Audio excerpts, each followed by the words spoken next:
सिंध जी apex committee क़बाइली तकरारनि जे ख़ात्मे लाइ सरदारनि खां मदद वठणु, कच्चे में रोड नेटवर्क बहितर बणाइण ऐं धाड़ेलनि खे हथियारनि जी रसाई रोकण लाइ क़दम खणण जो फ़ैसिलो कयो वियो।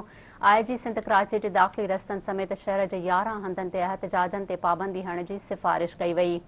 वॾे वज़ीर मुराद अली शाह जी सदारत हेठि सिंध एपेक्स कमेटीअ जो इजलास थियो, जंहिं में chief secretary, corps commander Karachi, DG rangers ऐं IG सिंध समेत आला अख़्तियारनि शिरकत कई।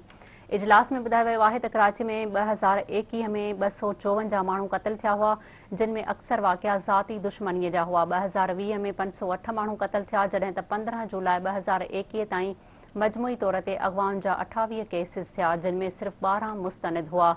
इजलास में वधीक ॿुधायो वियो आहे त अग़वा में मुलविस 36 जवाबदारनि खे गिरफ़्तार कयो वियो।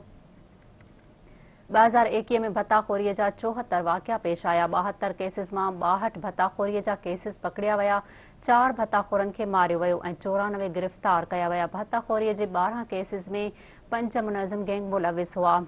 सिंध एपेक्स कमेटी इजलास में क़बाइली तकरारनि जे ख़ात्मे लाइ बिरादरियुनि जे सरदारनि खां मदद वठण जो फ़ैसिलो कयो वियो।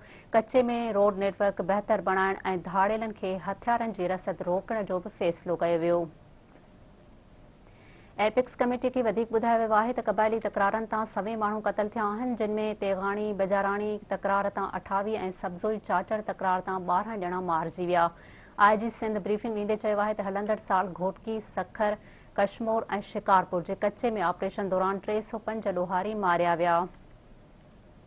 इजलास में सिंध में गैर रजिस्टर्ड ऐं FIR में शामिल गाॾियुनि खे बंदि करण जो बि फ़ैसिलो कयो वियो आहे। एपेक्स कमेटीअ जे इजलास में वॾे वज़ीर चयो आहे त सिंध में हथियारनि जी नुमाइश ते पाबंदीअ बावजूदि अक्सर गाॾियुनि ते प्राइवेट माण्हू हथियार खणी वेठल नज़र अचनि था।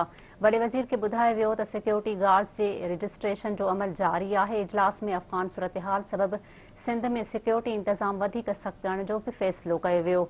वॾे वज़ीर इदारनि खे समूरनि पाबंदियुनि मड़ियल तंज़ीमुनि ते नज़र में रखण जी हिदायत करे छॾी। वॾे वज़ीर चयो आहे त सोशल मीडिया ते नफ़रत पखेड़ींदड़ मवाद ऐं ॿियनि मशकूक सरगर्मियुनि ते नज़र रखी वञे कुझु अंसर फ़िरक़ेवारियत खे वधाइण जी कोशिश कंदा, जिन जी रोकथाम लाइ क़दम खणणु ज़रूरी आहे। इजलास दौरान वॾे वज़ीर जो चवणु हुयो त क़बीलाई तकरारनि जे ख़ात्मे जो हल रुॻो सरदार ई करे सघनि था, तंहिं करे खाइन मदद वरिती वञे।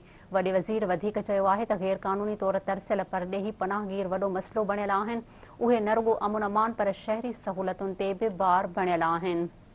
वॾे वज़ीर चयो आहे त वधंदड़ आबादीअ सबबि कराची ॾोहनि पाणीअ जी खोट, लोड शेडिंग ऐं बेरोज़गारी जहिड़नि मसइलनि खे मुंहुं ॾेई रहियो आहे। हुन चयो आहे त वफ़ाक़ी हुकूमत खे गैर क़ानूनी तौर पनाहगीरनि जो मसइलो हल करणु घुरिजे।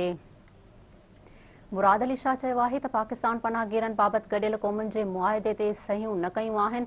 उन बावजूदि मुल्क में पनाहगीरनि बाबति लिबरल पॉलिसी आहे, जंहिं करे केतिरनि ई मसइलनि खे मुंहुं ॾेई रहिया आहियूं।